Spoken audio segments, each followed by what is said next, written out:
The mute monster got me. A USL expansion club is officially delayed. We dive deeper on Inter Miami's run to the MLS Cup final, and Jason will finally get to see the Village people live. That and more on Wednesday's edition of Morning Kickaround.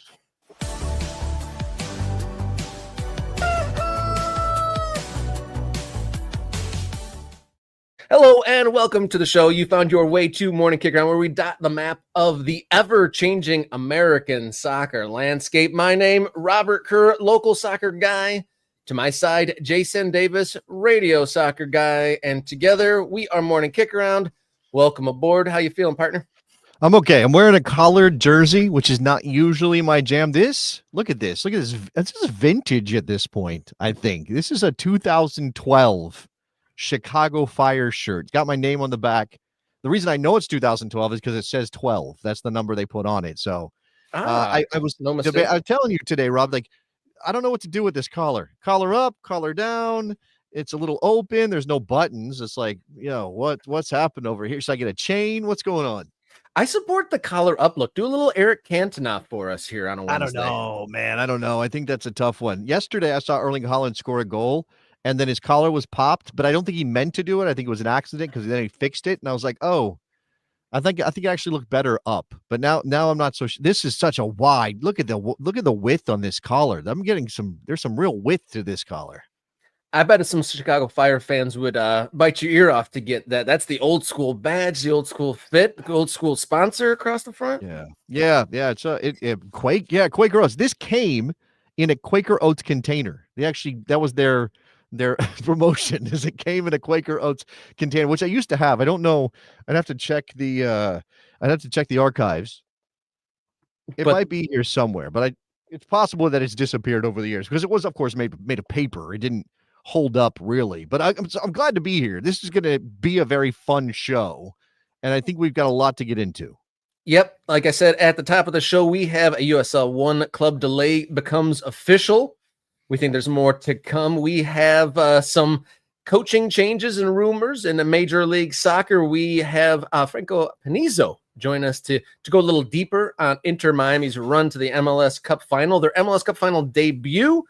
And then we're going to have a little fun with the World Cup draw coming on Friday.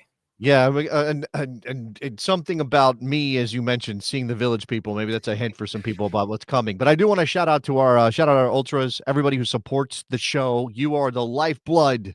You're part of the movement. The MK Ultras are our people. Shout out to our man Chris, Morning MK from New Hampshire, I believe is what NH means. Coffee, soccer, snow. Who's got an orange ball? I guess it's snowing. Very, very winter wonderland, Hallmark movie, romantic comedy, Christmas theme, or whatever that is. And now they're spoofing all of those in the ads. I don't know about that. Shout out to Chris. Let's see. Oh, that's not. Well, Matt gets a shout because I clicked the button. He's not an ultra. Maybe you level up, Matt. We got Tulsa Mario. Shout out to Tulsa Mario. Let's see. Riverside Grove, always in here. He needs coffee. I think that for now, that's our ultra represent. Oh, nope. I play French horn. Good morning from Marietta, Georgia. Shout out there. So thank you, ultras. We love you all. And then a big shout to Ryan Smeltzer in Fort Wayne, Indiana for gifting 5 memberships on the Monday live show. So tip of the hat to Ryan, and then all those who gobbled up those free memberships that were donated there. All right. Follow us on social medias at MKickaround across all the different platforms, X, Instagram, Blue Sky, and what's the other one? TikTok. And we're on there. Help us expand there. Just a little click of a follow, helps the footprint and helps the reach of the program. And if you have a lengthier message at morningkickaround@gmail.com is the way to send those kind of messages. All right, let's get to the show. Wednesday's long balls here on Morning Kickaround. Let's do it.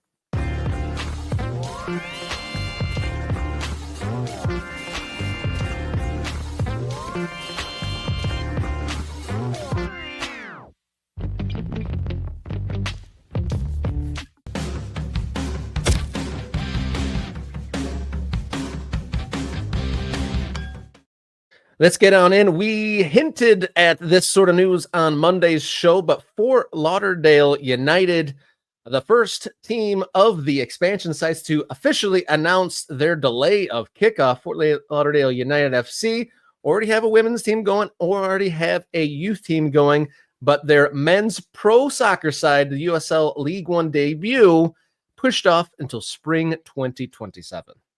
Yeah, there is okay. This isn't great. Let's not dress this up and say that it's a good thing or something. But of course, this is better than getting it wrong, right? It's better than not being ready and launching your team and then struggling in your first year and things being half baked, right? This is better than that. So, what is there are a lot of phrases here, some conventional wisdom that we could throw out at this. And this is not something I think is ideal. Obviously, they kind of missed the mark with their over-ambitious plan to get on the field in 2026, but we should allow for this to be part of the story of a club. Hey, we weren't quite ready. Maybe we underestimated the work necessary. We're going to push back. And as you said, as you hinted, this might not be the only one we hear about in the near future. Yeah, unfortunately, that's true. There may be a few more to come, but some of the quotes here I'd like to parse through to kind of see what kind of like read between the lines, so to speak. And so Tommy Smith, the chairman and founder of Fort Lauderdale United, says, "We've seen tremendous growth in our youth and women's programs, and we want our men's League One team to reflect that same standard of excellence. The additional times allow us to do it right, not rushed, and continue to build a legacy South Florida can be proud of." Yeah. Again, so this is from the club, and there is a very strong tinge of dressing this up as a positive rather than sort of a whoops, we screwed up, guys. I don't know if there are going to be a lot of aggrieved soccer fans in South Florida and Fort Lauderdale who are like, I can't believe they're not launching until 2027. I'm so angry. I don't know about that. I mean, I would love to get a sense of that. I guess I would say that if you don't have a team yet, like if your team gets taken away from you or they relocate or they shut down, then I am with you as a fan. Like I feel bad for you. That's terrible. You've been done dirty by the club, by the people in charge. In this case, you haven't had it yet. Like you don't know what you're missing because you haven't actually had it yet. So maybe it's not quite that big of a deal, but it's not fun to be like getting excited for something like this only to have the rug pulled out from under you just about we're a couple of months from when training camp would open for a team set to play in 2026, right? Signings and coaches and all of that stuff. I actually think it's interesting, and I don't have it for the visual, but it's here in the story with these quotes about Fort Lauderdale United FC. So at the bottom of every press release, an organization will do that, right? They'll put about whoever is issuing this press release, and this says the first 7 words: relentlessly striving for greatness at every level, from nurturing our youth talent to embodying the enduring values of Fort Lauderdale. I mean, I understand you are shining the best possible light on your organization, but that is just funny to me in light of this. And maybe that's how you frame it. The narrative is the reason we can't play in 2026 is because we won't be meeting our very high standards. Yeah, that's like in the job interview. What is your biggest weakness? It's like, I'm a perfectionist. I just work too hard. I just prioritize my job way too much. And look, okay, shout out to Mike Thomas, one of our other ultras. And I think we just got a new ultra, John Stark. John Stark is now an ultra. Congratulations on leveling up. Thank you very much for supporting the show. Mike Thomas, big picture, it's just tough to see this as a consistent pattern that keeps happening. So what's the fix here, Rob?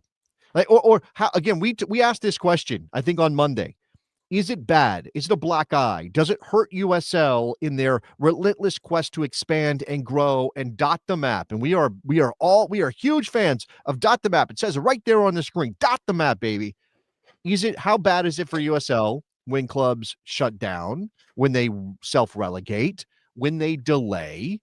Is it a endemic problem? Is there something in the makeup of USL or something in the makeup of these ownership groups that are investing? Or so again, like at what point do you go, well, this just isn't good? Like, this is really a problem, rather than, okay, I'll give them the benefit of the doubt. They need an extra year to launch.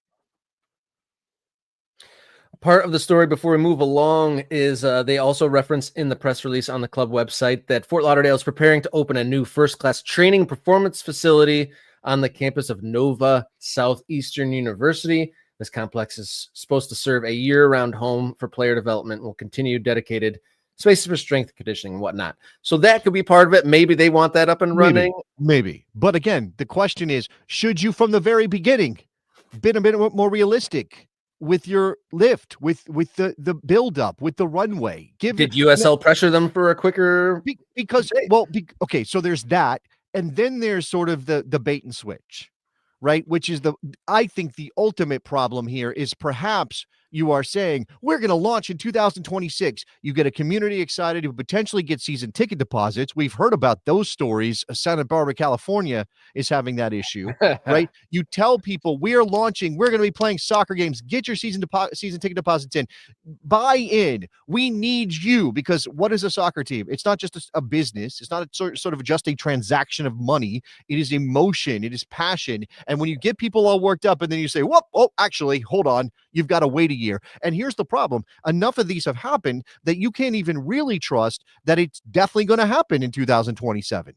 Right? There's a possibility this never happens as you kick the can down the road. And maybe that's unfair to the Fort Lauderdale ownership. And maybe they have the best of intention, but the history of American soccer, the lower division level, Rob, is littered with clubs who have pulled the rug out from underneath their fans, their supporters, their potential supporters.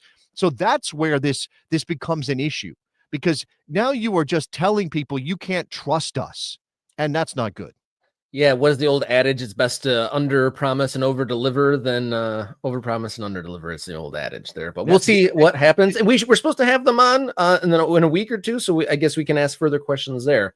I mean, that's true. Discretion is the better part of valor, but in this case, again, if you promise something and then suddenly change, people are going to punish you for that, and we'll see how much damage this does to Fort Lauderdale in South Florida. Moving up to Major League Soccer, big sources are reporting Michael Bradley, United States men's national team player, is the next is being what do you call it, spotlighted as the front runner for the New York Red Bulls head coaching position. This is just shortly after he was appointed to the Red Bulls 2 position, and they won the MLS Next Pro tournament. Limited experience. Now, incredible playing career. I would argue that Michael Bradley is one of the best midfielders the United States has ever produced. Certainly one of the best midfielders to be born, raised, growing up in soccer in America. Absolutely one of the best national team midfielders in history. He has limited experience as a coach. He's followed his dad around a bit. I think he was at the Canadian national team for a hot minute under Jesse Marsch.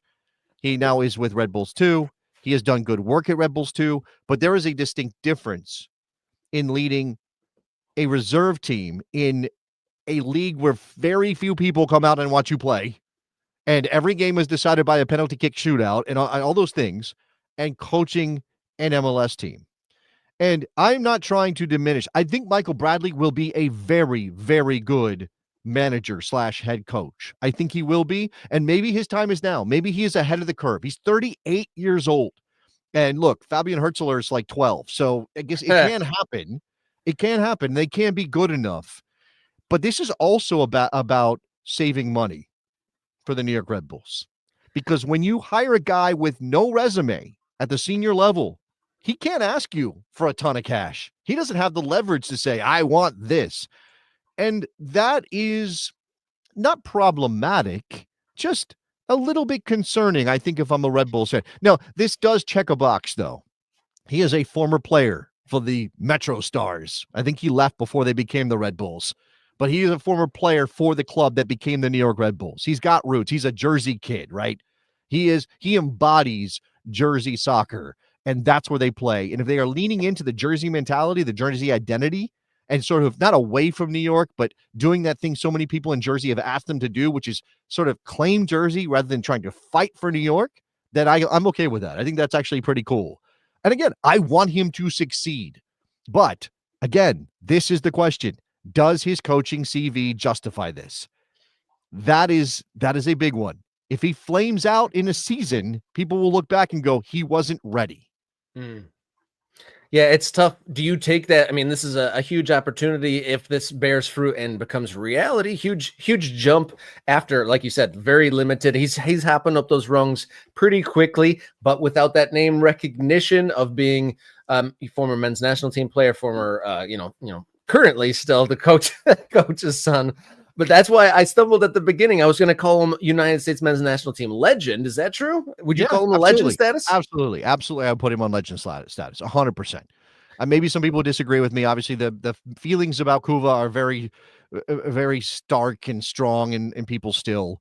I think Josie Outdoor and Michael Bradley get raw deals from U.S. men's national team fans in terms of their historical legacy because of what happened in the cycle for 2018. That I think is true. But again, this is not about his playing career. This is about his coaching ability. And sometimes great players, or very, very good players, because he's not great in the world sense, he's great in an American sense. Sometimes those players aren't good coaches. Sometimes they struggle to translate their abilities on the field and their understanding of the game to being a coach. And then sometimes they're great. I mean, I don't, again, there is no way to kind of predict what this is, what's happening here. There's no way to say for sure he's going to be a success. I think he has the makeup to be very good. I think he will be. Actually, my gut is he will be a success story. I think his mentality, he's no nonsense like his dad. Like if you've ever met Michael Bradley, have a conversation with Michael Bradley, he is a chip off the old block. And Bob Bradley was an incredible soccer coach. So I think he's going to be fine.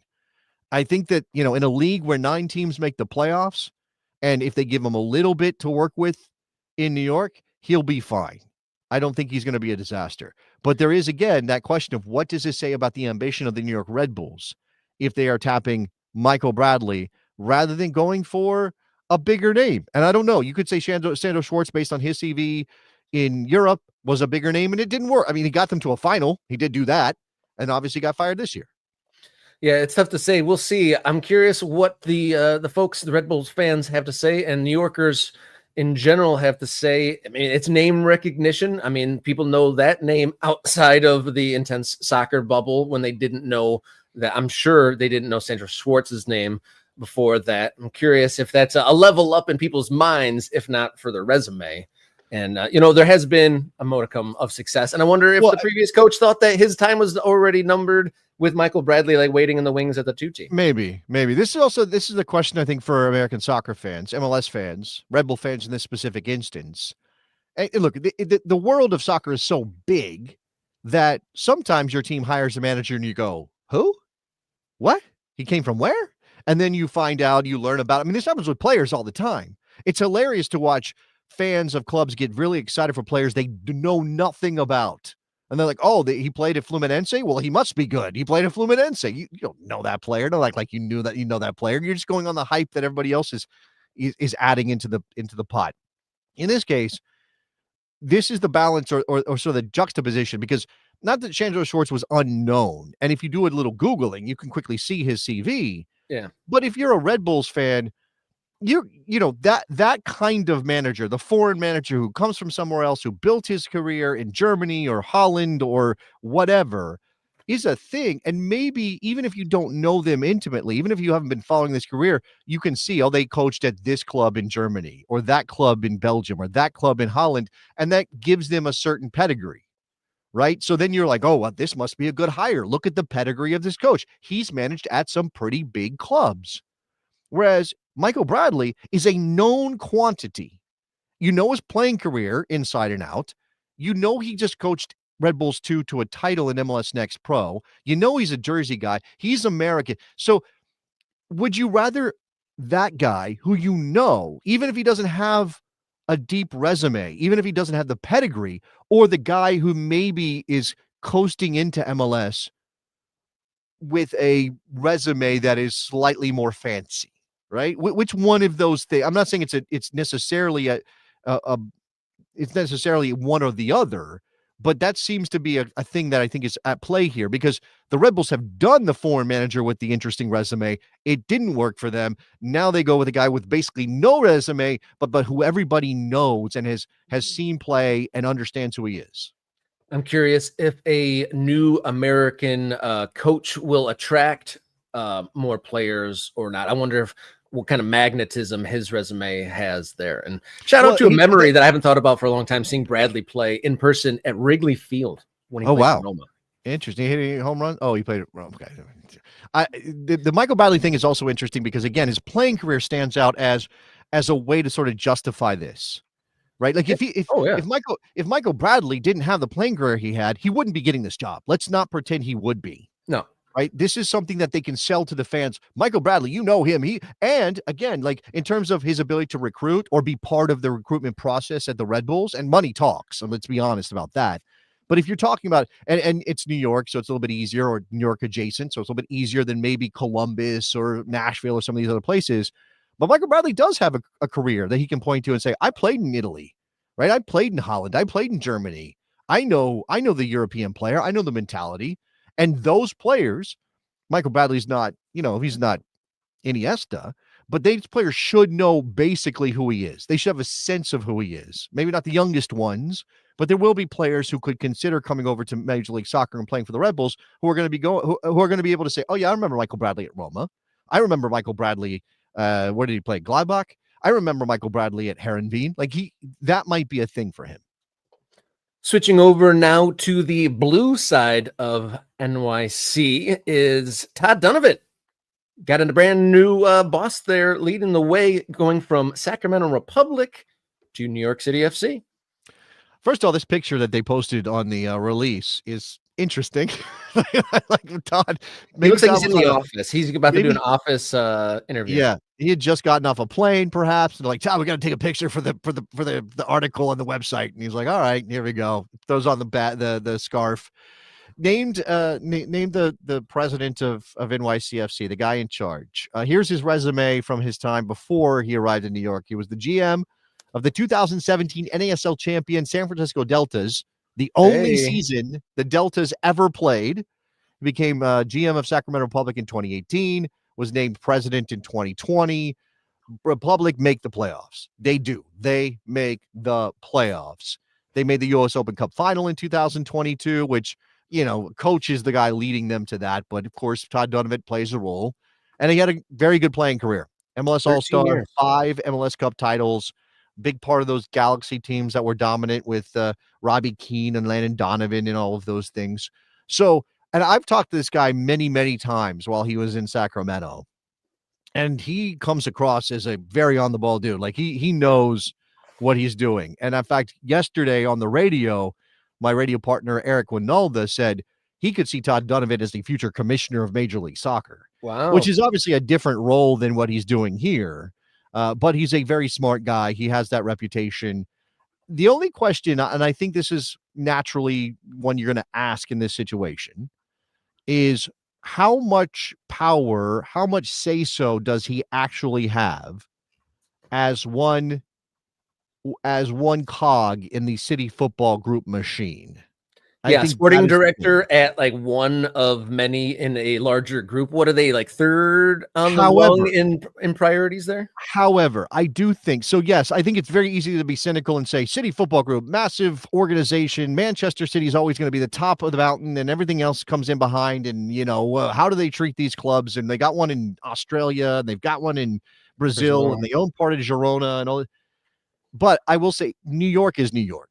Like the magnetism, the gravity that New York has as a market. And this is the only MLS team that plays in New York proper, and they're about to open up that stadium. Like, what a time to arrive in New York City to become the guy running that club. Like, what a time. And NYCFC's former soccer side leader executive went to Kansas City. So there's a little bit of swapping positions there.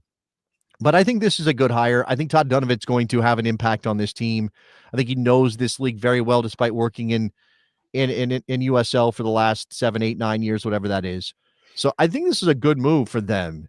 And the only thing I would say is he's probably a little disappointed he wasn't able to see the Republic Stadium across the finish line. And of course, he was one of the voices of the club while they were pushing for Major League Soccer. I mean, many of the conversations I had with Todd Dunivant were in the context of, we want to be a Major League Soccer city, not a USL city. Yeah, so he doesn't get to see the Sacramento Republic new stadium project over the line, but you'd think if everything goes, at least decently well, he will be there for the new NYCFC stadium, which is set to open ahead of the 2027 MLS season. And with a new sporting director and a new stadium, do you think NYCFC takes that leap and becomes one of the top 2-3 teams in Major League Soccer? Yes. Yeah, we do. Yeah, I mean, if City Football Group allocates anything to NYCFC to help them be among the top 4 or 5 spenders in MLS, they will be an MLS Cup contender every single season. They should be that. They should be that now. Obviously, they have an MLS Cup in their cabinet. They should be that now. I do think that they've kind of pulled back a little bit ahead of the stadium opening. Like, it kind of makes some sense. Like, why are we going to kind of blow our wad, throw a lot of things into the pot right now when we've got the stadium coming, and that's when we really want to sort of explode this thing? But it's New York City.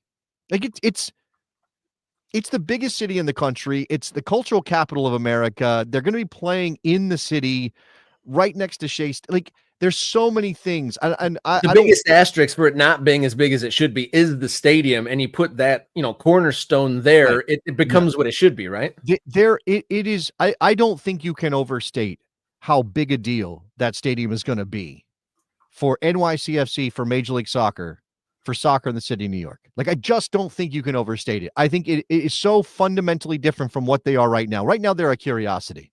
Like, again, they have an MLS Cup. They've done some interesting things in this league, but they're a curiosity. They play in a baseball stadium. They're tenants of the New York Yankees. Like, they're the soccer arm of the Yankees. They're not, but that's kind of the vibe. I have hated every single game NYCFC has ever played in a baseball stadium. I've hated every single one of them. They've done they've played some entertaining games, but it sucks every single time. It's not how big time American soccer is supposed to look. And that a team in the biggest market in the country, backed by one of the biggest conglomerate club ownership groups in the world, playing in their own soccer specific stadium designed for them, proper grass, all that. You can't overstate how big of a deal it's going to be. You just can't. I'm curious if any fans have adopted the Wanderers as a nickname for NYCFC. If there's ever an American team that could adopt that, it would be them. How many places have they played? Yankee Stadium, the Mets Stadium in Connecticut. Yeah, I feel like there's another one. Red Bull Arena. They played home games at Red Bull Arena as well. Yeah, Hartford is in Connecticut, so that's probably what you're talking about there. Yeah. No, not separate places. Thank you for the geography lesson. Always dotting the map on all contexts here on Morning Kickaround. And we are going to welcome a guest to talk Inter Miami in just a second. But I want to say thank you to all of the MK Ultras. Thank you to our brand new Ultra once again joining just a moment ago. Welcome John Stark into the mix. Look forward to seeing you in the Morning Kickaround Discord server. And as a new member, you'll get priority commenting on screen to these live streams. You'll get early access to video, some bonus content, and that Discord server, which has got a great amount of thread conversations about USL, MLS, local stuff, national team, and more. So great stuff going on over there. And I'm looking forward to having you in there.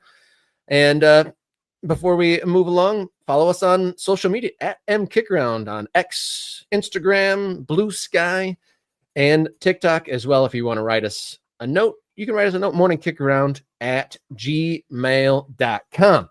All right. Are we ready for our next segment, Mr. Davis? Yeah, provided I can click all the correct buttons. I think I'm ready to go. Let's do this. All right. Step by step, day by day, we'll get there. It's the hot topic here on Morning Kickaround.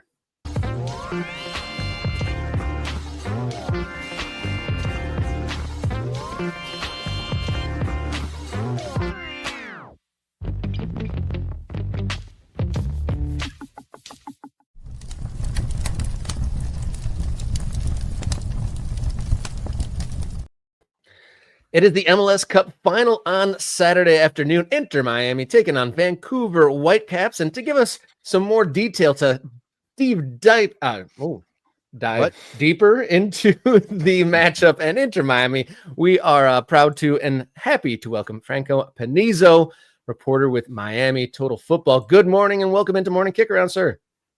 Thank you, guys. I'm used to these things being at night. This is I think my first time in a long time doing this in the morning. So hopefully we do, Franco. Buona mañana. Okay.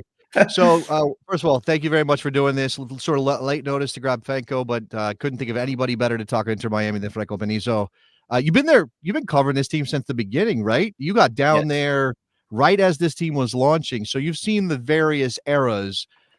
In fact, I was doing some trivia on the radio yesterday, and somebody was like, who's the third all-time leading scorer for Inter Miami? And I was like, I don't know. And they said Leo Campana. I was like, I can't believe that's crazy. Leo Campana. Obviously, this is not the Leo Campana era anymore. This is a different team. Lots of things have happened, though, in the last couple months to change the fortunes a bit, Franco. Give us a thumbnail sketch on, again, those developments, how this team maybe has changed as they've marched their way to this final. I mean, the biggest change is, of course, what we saw in the playoffs with Nashville making the complaint or the petition to review Luis Suarez's kick out on Andy Najar. That led to Luis Suarez being suspended for the decisive game of that three-match series. They played so well. Javier Mascherano, after the game, called it a near-perfect performance from his team. And then in the next game against FC Cincinnati, they stuck with the 4-3-3 as opposed to the 4-4-2 we've seen for almost 99% of the season.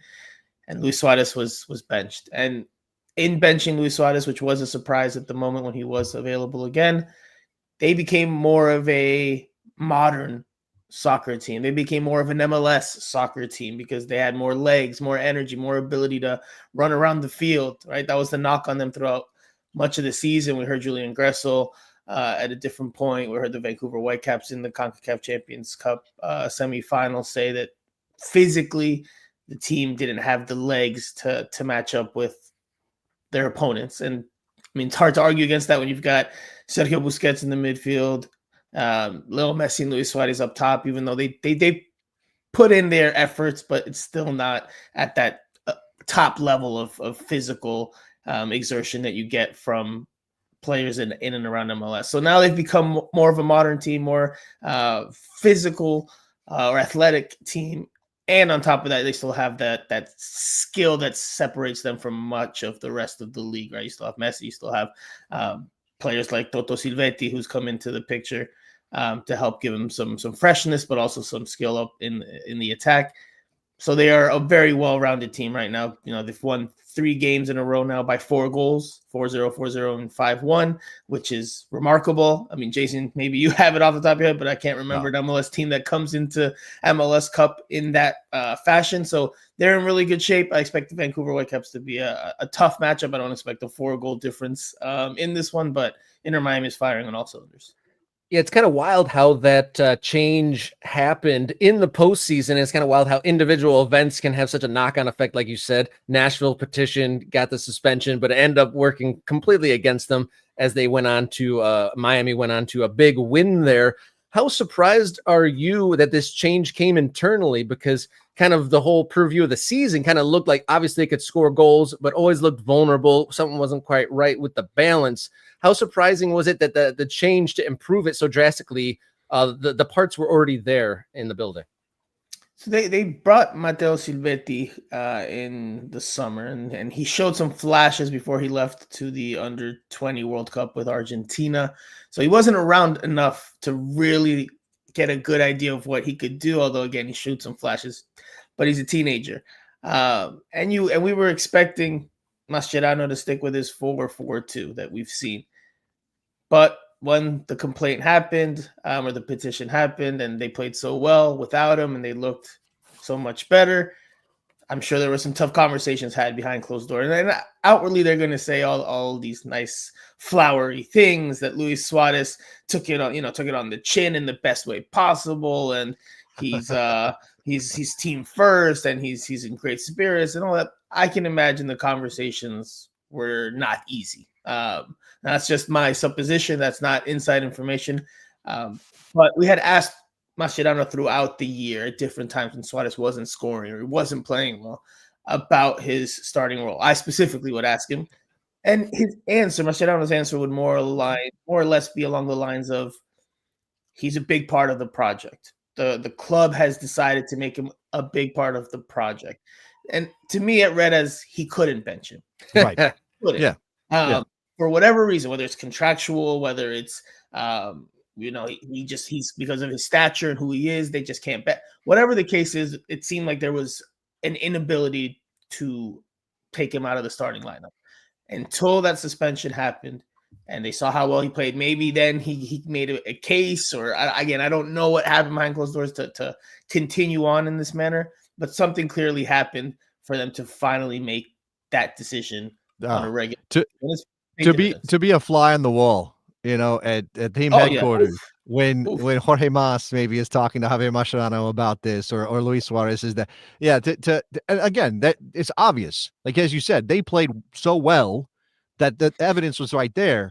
And I do think this is obviously a credit to Mascherano, who, when he was hired, I don't know how you felt, Franco, at the time, but when he was hired, it was like, oh, Mascherano's coming over just to caddy for Messi, and he's just going to do, he's just going to be the face while Messi pulls all the strings. And we've even had former players in MLS who didn't play in Miami go to the media in Europe and say, nobody wants to go to Miami, or you shouldn't go to Miami because Messi and his group control everything. And I'm like, if I'm a fan of Inter Miami, why do I care at all if Messi and his family and his people control everything? If you're winning soccer games, if you're on your way to an MLS Cup final, which seems to be the case. So even if Mascherano's not the guy actually making all the decisions, it's working.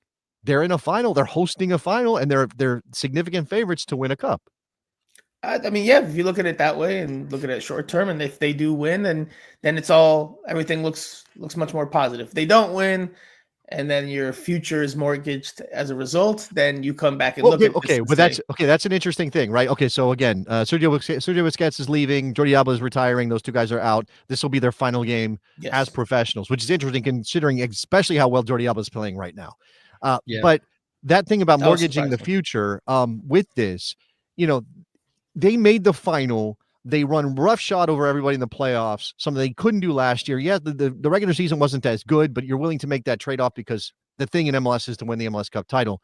Right. If they lose on Saturday, how bad is that? Like, how much of a how bad does that look, especially with the stadium opening up next year, which if they could carry the MLS Cup trophy into Miami Freedom Park, Jorge Mas might explode with excitement. MLS Cup final is big for any team that participates in it, but for Inter Miami, it's massive because this will define how the year is looked at in its totality. They haven't won anything this year, right? So they need to win this in order for this season to be deemed a success. You need to see Messi and everyone with the pink and black and white and gray confetti holding MLS Cup. You have to see that if you're an Inter Miami fan in order to deem this a success, because if you do not win this, the season was a case of almost, right? They got to the CONCACAF Champions Cup semis. They got into the Leagues Cup final. I mean, they made it out of the Club World Cup group stage, but they were never expected to really do much there. So that they exceeded expectations there. But in every other competition regionally that they should be winning, they haven't won. So this, they have to win in order for this year to be a success, which is, I mean, it might be unfair in a certain way to Mascherano and co, but that's who they are. That's the bar is much higher than any other team. So it's pass fail. It's pass fail on Saturday. That pressure has always been the case, or has been throughout the playoffs, and it hasn't really vexed them too much yet. It doesn't seem, with the big results and the lots of goals and how well it's gone in the playoffs so far. But Saturday specifically, Vancouver, obviously a really good team. The series between the two teams, I think Vancouver has 2 wins, and Miami has 1. So in this moment, if you were to try to remove yourself from any sort of leanings one way or the other, what do you see? Like in this moment, how do those teams match up, do you feel? So I had my colleagues last night on the podcast, Miami Total Football, and I agree with what both of my colleagues said. If there is one team in MLS that can beat this version of Inter Miami, it is this Vancouver Whitecaps, because their strengths play to Inter Miami's weaknesses. So it should be a good matchup. That being said, I think this version of Inter Miami is going to be pretty damn hard to beat, because not only do you have Messi and his ability to win games on his own with his assists or his goals or his free kicks or his dribbling or whatever, everything that we've seen over his career. Not only do you have that ace in the hole, now you have a team around him that can also win games even when he's not at his best, which has not always been the case. Inter Miami largely has always been a team during the Messi era that has needed Messi to be at 8, 9, or 10 points, right? He needs to have the goals and the assists and put the team on his back. And that's the pretty much only formula for Inter Miami to have big games and wins in these decisive matches. Well, we saw against NYCFC, Tadeo Allende scored a hat trick. Messi had just 1 assist in the 5 goals, didn't score. So now you have different pieces that are stepping up around him. You have a system that allows others to better accompany him in the attack. Mm-hmm. And I think that's going to be a tough task, not just for Vancouver, but for any team. You've seen it in the last 3 games, right? These are the upper echelon Eastern Conference teams, right, on paper. And Inter Miami is doing away with them very easily. I mean, you have Jordi Alba and Sergio Busquets looking like much better versions of themselves. Busquets at some point, much of the season, looked a shadow of himself, the shell of himself, and now he looks more like the Busquets of old. Things have gotten a lot more simplified in this 4-3-3 for a lot of players, and it's playing to Inter Miami's strengths as opposed to their weaknesses. It seems to me like for Mascherano, there, again, with the Suarez question answered, there really aren't any issues with selection on Saturday. You're probably going to roll out the same team that went and whooped up on NYCFC, more or less, barring any. The only question would be right back. The only question is right back, where Ian Frey was the starter before the international break. He came back with a bit of a knock. So Marcelo Cello Weigand has started the last 2 games. Ian Frey did play in the match against New York City FC. So getting closer to being fully fit, but is he fully fit? If he's not, do you risk starting him? I think that's the only question mark. But besides that, like you said, Jason, the rest of the lineup is easy. Meanwhile, on the other side, Franco, you have a Vancouver team that, obviously was great, especially in the first half against San Diego, and rode that wave to a conference title and the appearance in this final.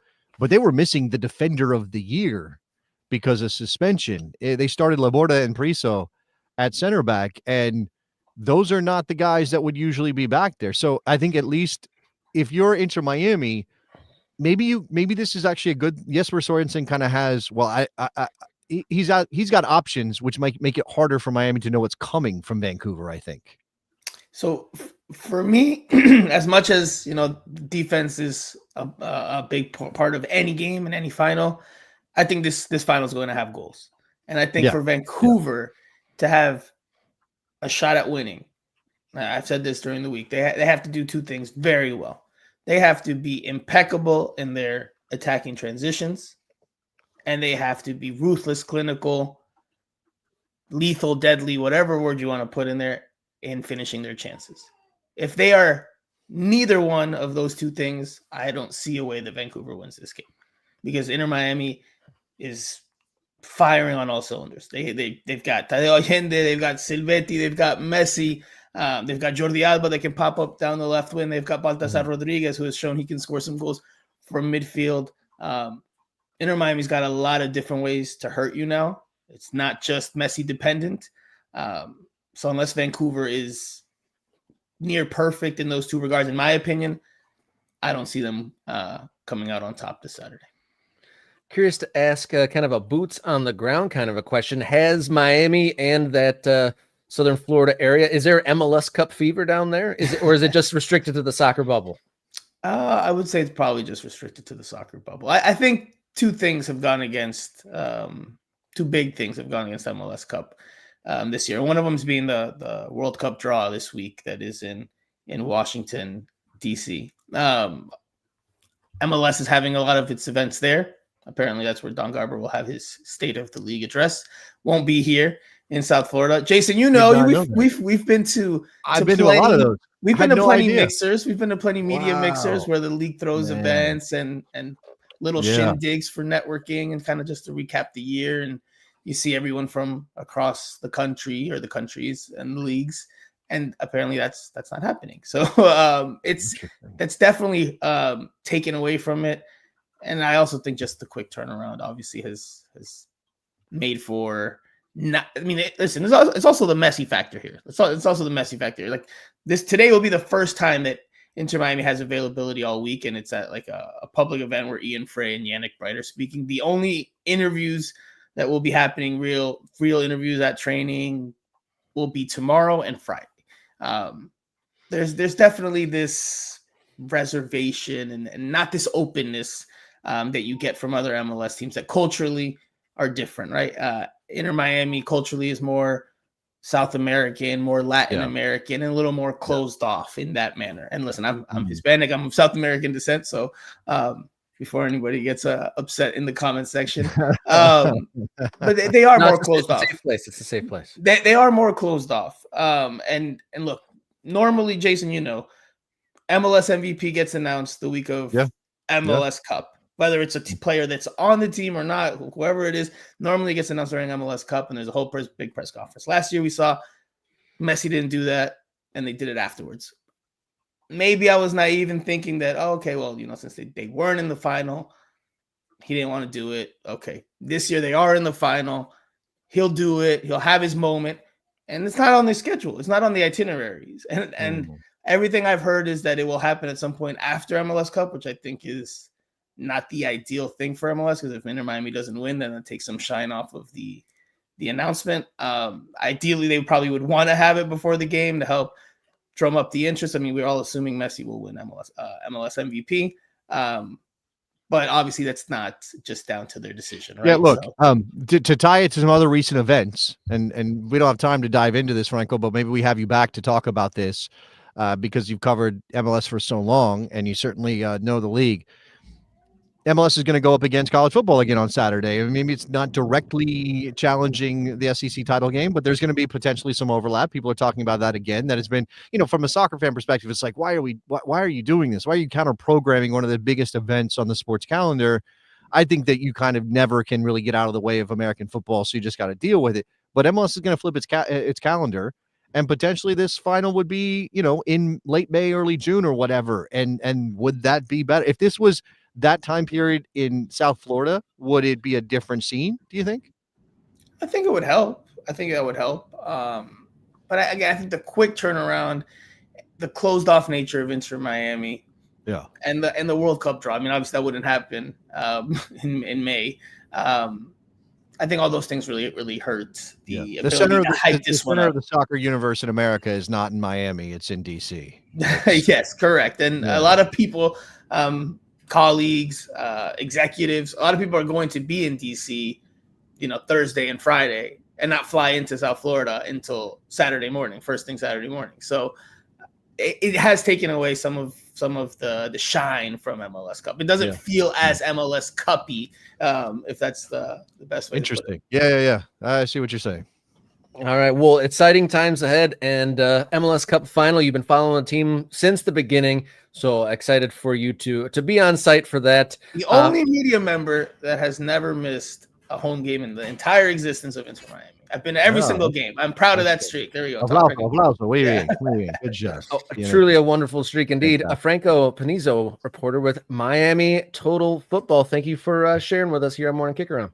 Thanks for having me, guys. All right, MK Ultras, thank you for chiming in with your comments and viewership. A great interview there. Interesting note that most of the MLS Cup leadership will just be kind of doing a pop in, pop out for the biggest event of the year. I actually wasn't aware of that, and we're going to talk about the World Cup draw in the next segment. So interesting for your friend Jason to find out that that's the MLS approach to this. While the glitterati of soccer gather in DC, Don Garber and MLS have decided, hey, that's where we want to be ahead of the MLS Cup final.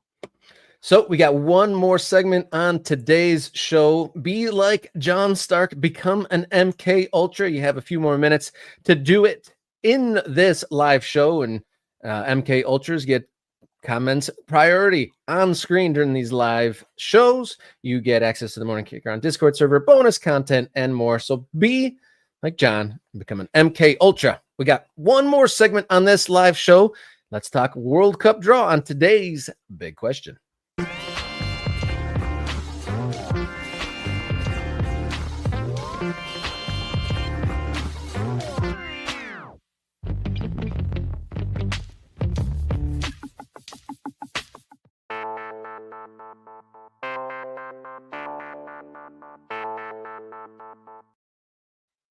All right, big question here on Wednesday's edition of Morning Kickaround. I'm Robert. He's Jason. The World Cup draw happens on Friday morning, the biggest World Cup field there's ever been seen, and you're going to be there on site. And there's a whole laundry list of fun entertainment, in addition to finding out who will USA get in their group. Should we check on the entertainment and the celebrities that will be on site in DC? Jason Davis, I'm not on this graphic, but I will be there. I'm going to cover it for SiriusXM. So if you have SiriusXM, check out SiriusXM FC on Friday, and you should hear me checking in from the Kennedy Center if everything goes to plan. So Kevin Hart and Heidi Klum are going to host the event in DC. Danny Ramirez is an actor. What has he been in? Do you know? I don't know. He's handsome. Okay. He's handsome. He's an attractive guy. Live performances by Andrea Bocelli, Nicole Scherzinger, and Robbie Williams, and not on this graphic for some reason, left out of this graphic for some reason, but it included in the press release or the information on FIFA's website. The Village People, Rob, are going to be doing YMCA after the draw. Is what? What? Wait, what? I can just hear the announcer voice now. Now that concludes the 2026 World Cup draw. Please get on your feet for YMCA. Yeah, that's a wild. So that list of entertainers, just about the only one that makes sense to me, like as a natural fit. I don't know the gentleman that on the top right of the screen, but Andrea Bocelli is the only one that necessarily like kind of makes sense or has like a cultural or contextual connection to the soccer. From what I understand, they might be fans in their personal life, but Bocelli famously sang ahead of Leicester City's crowning in 2016. An amazing moment that still kind of makes me a bit weepy when I see it, pop up every now and again. And it sounds like Ramirez is in Marvel movies and was in the new Top Gun. So thank you for the intel there. Maybe I saw him in the new Top Gun. Top Gun Maverick, is that what we're talking about? By the way, Andrea Bocelli, I believe, has written a club anthem for Pisa. So he is deep in it. Like his passion is he's a foot again. Like, no doubt about that Italian man's passion for calcio. But Kevin Hart, don't know. He does football commercials. He does gambling commercials. He does commercials where he's a little elf this holiday season. Have you seen those? Verizon or something, right? On an elf body. Yeah, he does one of the cell phone companies commercials. He's everywhere. He is, and here he is. No such thing as overexposure? I guess not. Apparently Trump likes YMCA. I didn't realize that. He plays it at every single event. Does he? Okay. Yeah. I never engaged with a MAGA event, so I'm not aware. He likes that. So this is a personal request from the President of the United States, is what it sounds like, for YMCA to happen at the World Cup draw. Where we also expect the president to be awarded the FIFA Peace Award, or whatever they're calling that. There was a report this week that none of the vice presidents were consulted on that creation of the Peace Prize whatsoever. That is correct, is my understanding. Yeah, you saw that item from The Athletic. I believe Henry Bushnell may be on that beat. I can't remember. Henry Bushnell also writing about the Kennedy Center being co-opted by FIFA for this and sort of all of that. And there's stories about whether or not they're paying for it and all those things. Neither here nor there. It's going down. All right. Oh, Robbie Williams is also part of the entertainment. So Matthew here, and Ultra be like Matthew. Robbie Williams was in Britain's biggest boy band in the 90s. Take that. Songwriter, best-selling non-Spanish speaking songwriter in Latin America, whatever that means. Robbie Williams. So I know who Robbie Williams is You know who Robbie? Well, you're an Englishman. You have to know. But I myself was completely blown away when I visited back again, and some family friends were saying that they went to the Q2 or whatever that huge venue is for 3 nights of 250,000 people each night. And I was like, whoa, No, Robbie three-quarters of a million people in one weekend went to see him. He is huge, but not He's huge. Not here. And somebody on my Blue Sky said this is like trying to make fetch happen. This is what FIFA does. They roll out Robbie Williams for everything, and it's like nobody in America gives a flying whatever about Robbie Williams. Like we've had our own boy bands. We've got our own boy band people. Like, and by the way, other later British boy bands have been more successful with their members going solo in this country than Robbie. If you said Harry Styles or Robbie Williams to an average American, they're gonna know who Harry Styles is. They won't know who Robbie Williams is. That's where we're at. Yeah, where's Justin Timberlake? Why isn't he on stage? Why are we representing America? This is an American. Okay, it's a North American World Cup. Honestly, we should have a Canadian artist, an American artist, and a Mexican artist. At the simple as maybe they think that the Village People covers all those demographics. Maybe. Okay, here's what I want to do, because let's get to it. This is what it's really about is the World Cup draw for the United States men's national team. That's what we care about, right? Correct. Now, as you mentioned, 48 teams in the World Cup. Massive. We don't even know everybody who's participating because there are still a bunch of playoff paths and all kinds of stuff to be determined over there in Europe, especially. But I think we also have some intercontinental playoffs. So you can see down there in the bottom right-hand corner, the grayed out teams. There's like a list of 4 teams and they're grayed out. That's because one of those teams is going to qualify from those 4, but we're not sure yet. So I got this draw simulator up. This is drawsimulator.com, which you might be able to see there. So let's play this out, Rob. We're not, we don't know what it's going to look like yet. We're going to find out on Friday. Let's hit the button and see what the United States gets in their World Cup draw. Okay, Group C gets Brazil. Group E, Portugal. Group F, France. Group G, Spain. These are all pot 1 teams. Group H, England. Okay, pot 1 teams. Group I, Netherlands. So obviously, none of these teams are going to be in the U.S. group. Group J, Argentina. Group K, we've got Belgium. Okay, Belgium fills out Group K, which means Germany goes into Group L. All right, this is playing out. Bad omen. Group L is a bad omen. Senegal goes into Group A with Mexico. Iran into Group B with Canada. Ooh, that's interesting. Not sure that's a great one for Canada. Group C, filling it out. Japan. Ooh, Brazil, Japan would be tasty. Who does USA get first draw for USA? Okay, here we go. Am I gonna have a heart attack? It is. It's ringing very Colombia. Oh, come on. Colombia. Already don't want this draw to happen. I'm already like, no. All right. It's still going very slowly here. I'm not sure why it's going so slow. Maybe that's my system more than anything else. Okay. Austria into pot E with Portugal. France gets South Korea. Group G, Switzerland with Spain. England gets Ecuador. That's interesting. Ecuador, not pushovers. Morocco gets a former semifinalist last time around, the Dutch. Argentina, Croatia. Australia, Belgium. Uruguay, Germany. Here we go. Uzbekistan. Okay, group Saudi Arabia. It's going fast now. Well, now the U.S. has Colombia and Saudi Arabia. I think it was about as difficult as it can get. Saudi Arabia, maybe not great right now, but still. So what would the 4th team that would be the worst would be? Would be. You can see it down there. Cape Verde. If we can get Cape Verde, I'd be happy. That's one down there. Curacao. I think if we get Curacao, I know it's CONCACAF. Probably can't get Curacao, right? Actually, don't know. Curacao goes into Group C. I think Ghana would probably be the worst. Ghana's not good right now. Ghana's a disaster. The history is bad. I understand that. All right, let's see. What else? What is that last one? Group G. I bet it's going to be Jordan. Okay, these are all the playoff situations. So Iraq, I think it's Bolivia and Suriname in Group G. I think that's Suriname.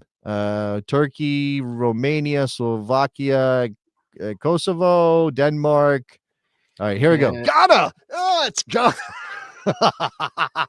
So this I swear, I hope to all higher powers that USA does not get drawn in a group with Colombia, Saudi Arabia, and Ghana. Like I that, mean, there's again, not this is too many ways for that to get worse. Maybe swap Ghana for another team that's in better form at the moment, but history doesn't. There's bad history for USA playing Ghana in World Cups. Saudi Arabia, tough history as well, and obviously Colombia, a really, really, really good team. I mean, I've really, ran really this. be dangerous. There are other draw simulators. I ran this multiple times on other sites, and it was never this hard. It was never this draw. All right, let's just, and I'm not going to do it again because of the speed of this, and we'll run out of time on this show. Maybe we'll do you want to convert to bonus, convert to members only, and do a couple more of these? Would the ultras like that? Let me ask, would the ultras like us to stick around for a couple minutes and do another couple of scenarios? And while we wait to see if let's see the appetite of this, I just got to say, what is the runtime on the World Cup draw event on Friday? Because the FIFA does really, does their most to milk their screen time whenever there's an event like a draw like this, and they had all that cavalcade of entertainers as well, and then they have 48 teams to pull. This is going to take hours. They blocked 2 hours. Okay, and let me explain. You get a little behind the scenes with your friend Jason Davis, who on Friday is going to both be a reporter on the scene at the World Cup draw for SiriusXM, and then I have to go and do my regular show with Eric Winalda that evening or that afternoon at 4 p.m. Eastern. So I'm worried about windows here. I live about 25 minutes away from the Kennedy Center. Not a problem to get there in the morning. As long as I can get in the door, as long as FIFA's like, hey, you're allowed in, I should be fine. If they go longer than 2 hours, I'm pushing up against getting from in DC traffic from there to either my house or to the DC SiriusXM studios, which are probably about the same distance away time-wise at that point in the day. So I don't know what I'm going to do quite yet. I guess I'll check the Uber, and whichever one is quicker is going to win. So I don't know. If they go long, it's going to be dicey for your guy over here. And you're right. They have a lot of acts. Like, how many songs is Robbie Williams going to do? And we know that the YMCA is at the end. What else are we getting here? Like we've got a lot going on, and FIFA likes the dog and pony show. So yeah, they can stretch. They know how to stretch for sure. On the show, but out of those entertainers, there's only Robbie Williams and Andrea Bocelli and Village People. Was there any actual musical acts? The others were just celebrities and actors. No, I think the others just celebrities. Apparently, Danny Ramirez is going to be in the crowd talking to celebrities that are on the scene. The other thing to keep in mind is I don't remember in draws past. I'm assuming. Look, we've only had one other U.S.-based World Cup draw, and it was in 1993, and it was in Vegas. And there's an article about it that I want to go read from Henry Bushnell. Apparently, it was a wild scene. I don't believe that the president of the United States at the time, and that would have been William Jefferson Clinton, I believe, would have been, I think. So the draw would have been in 1993. When did Clinton come in office? 92? I believe he won the election in 1992. And so that would have been Clinton. Inaugurated in 93. So my guess is it was, I don't know that he went. I don't remember that. I was 14 years old. I don't remember. I didn't read the story yet. We know the president of the United States is going to this one. It's in his backyard. Security is going to be a thing, right? Oh boy. Yeah. Are you going to have to get your retina scan to get in the building? I have no idea. I do not know what will be necessary for me to get into the building. I'm going to take audio equipment. Hopefully they don't have any problem with that, but I don't know, man. It's going to be interesting. All right. So it looks like there's a little bit of appetite. We want to add a little bonus here for the ultras. So why don't we convert this over to members only and run this one or two more times, Robin? See if we can get a better group. See if we can get a better group than that. Yeah, I was going to say, is it possible we could do this again and make it worse? I'm not sure, but we're going to give it a try. What kind of a timer are you putting on us? I am putting a 1 minute timer as soon as you tell me to. So I will do that.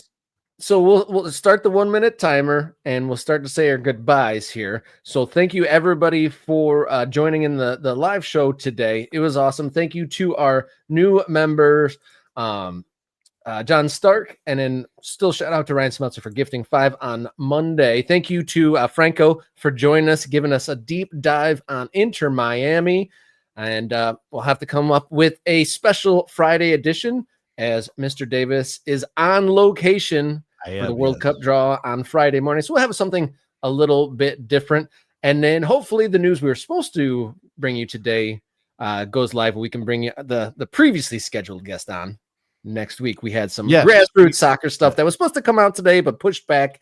Hopefully we'll get to that. But where are we at on our timer? 10 seconds left, Rob. All right. Until next time, everybody, enjoy your soccer and become a member, and you can hop on over to the bonus.